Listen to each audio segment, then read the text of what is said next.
Hey guys, it's Sook. Welcome back to my channel. In this video, I'm taking you on a whistle-stop tour of the Lake District.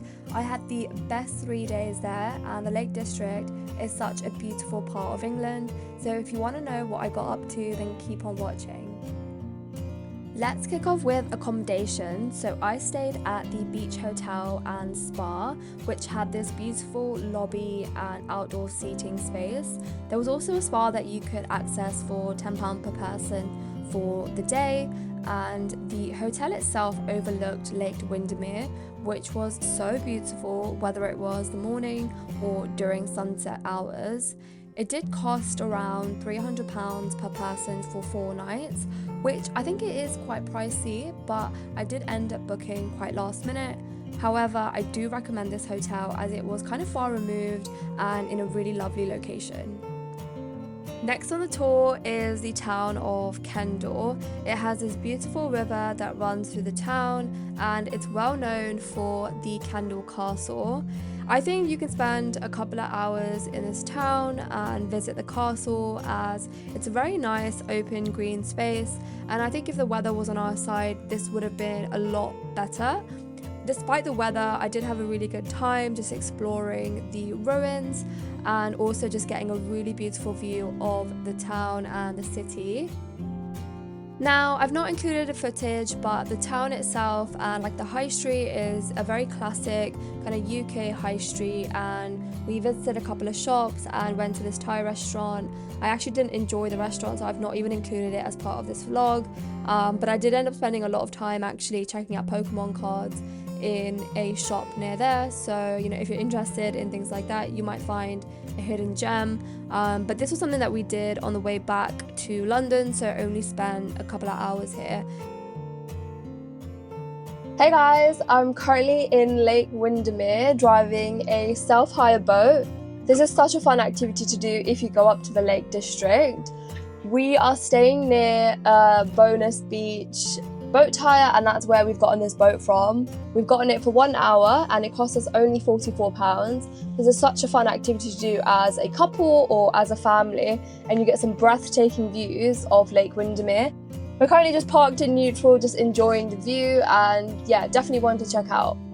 Even watching that back, I so recommend this experience. So when I did the boat hire, you can actually take the boat from Bonus Beach all the way to Ambleside, and as far as I'm aware, the views on the other side are actually very different, and you get a view of the mountains, whereas on this side you kind of get kind of the foresty area and the lake itself. Honestly, you don't have to go all the way to Ambleside and keep the boat going for the entire hour. You can drive all the way kind of into the middle of the lake and just park your boat there. That's exactly what I ended up doing, and honestly it was so peaceful once you just turn the engine off and let the boat just float and do its thing, and you just get such a serene experience. You can't really hear anyone else on their boats, and it wasn't so crowded, like you didn't have to be mindful of kind of having boats near you, so it was a really easy experience, and definitely one of the most relaxing. So if you're not somebody that's getting a hotel with a view of Lake Windermere, you can definitely use this as an experience to get kind of a different view of the lake and really enjoy this serene and peaceful environment. This is actually what the boat looks like here.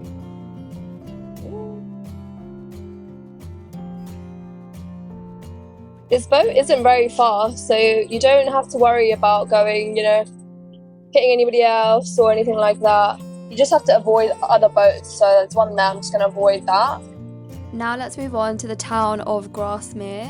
This is such a quaint and cute little town, and it's definitely a hotspot when you're in the Lake District. There are independent shops and cafes for you to visit, and overall the area is so lovely and it's so easy to explore and walk around, and I'll talk about some of the gems that I saw whilst I was there.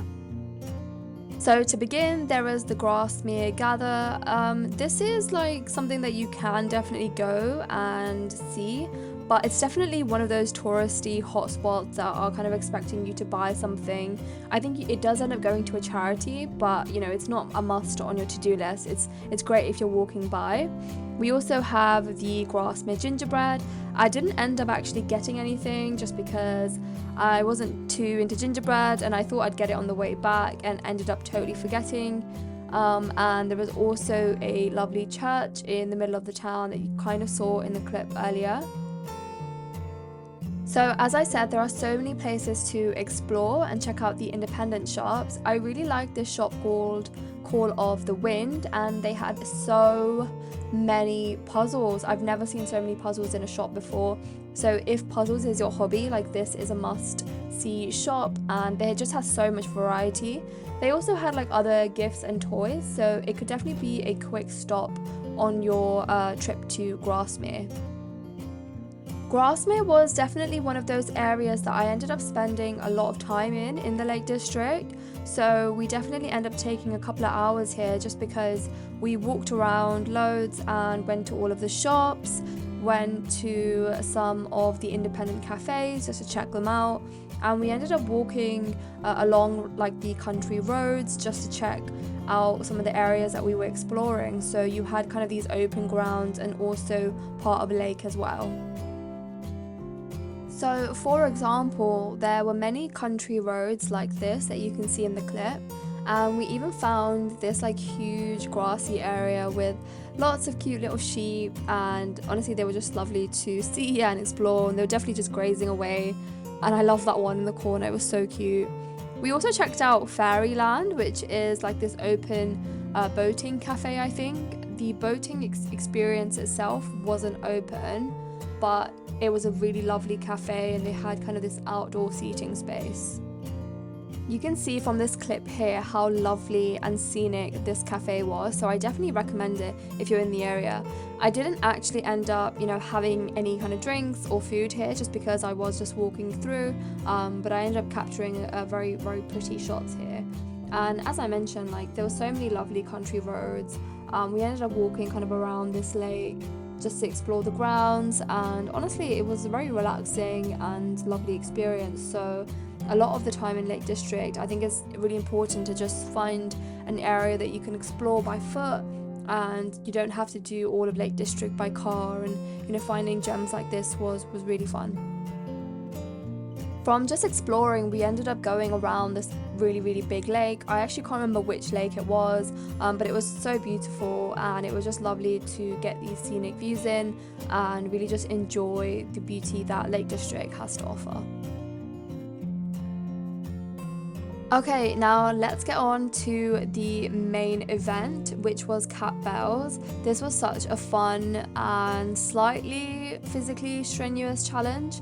I think if you're moderately fit, it will be very easy for you to do, but I'll talk through all of my experience. So we ended up taking quite some time. I think finding parking around here was quite challenging, but the views were so breathtaking once we kind of were up on the ascent. And you can see here we were actually like accompanied by this huge group of school kids, which ended up making our hike so easy. Like, they ended up guiding us so much around where to go, and I learned a lot around how to climb different rocks and how to navigate some of the kind of difficult bits where you had to scramble. So really, really fun experience. So in terms of the hike itself, the only bit that was really difficult was when you get right to the kind of summit, because there's like a rocky bit and you do have to scramble a little bit just to get onto the summit that you saw me standing on. The way down wasn't too bad. I just think I was just super tired kind of climbing up, so coming down it was kind of strenuous on my knees. So but we found a really kind of easy path to come down, so overall it wasn't too bad. The only difficult bit was actually getting back to our car, so we ended up basically going up one direction, coming down the other side, so we were really far away from the car itself. As you can see, we ended up walking about 45 minutes once we had kind of hit flatter ground, but the walk was really beautiful, and I captured this kind of lovely view of some sheep, and were accompanied by like the ones that you can see in the video, which I think was really fun. We actually bumped into a ice cream van, which is really random, but it was really fun to see all of these random things on our walk back to our car, which we definitely needed and we really enjoyed. So overall, really recommend this. Right, now I'm not a big foodie, so I'm not really fussed where I go when I'm on holiday or on any trip. So we ended up going to this restaurant called Mizumi. It's quite a fancy kind of place, so I think if you're celebrating, it would be nice to go. We ended up just asking them for a table near dinner time, so the wait was about an hour, which was slightly annoying because they also kept us an extra 15 minutes from our time. But the restaurant was really nice and the vibe was fun, so if that's something that you're looking for, you can definitely add this to your list. And it's actually really in a really nice hotel that has a spa, so you can kind of combine both of those experiences if you liked.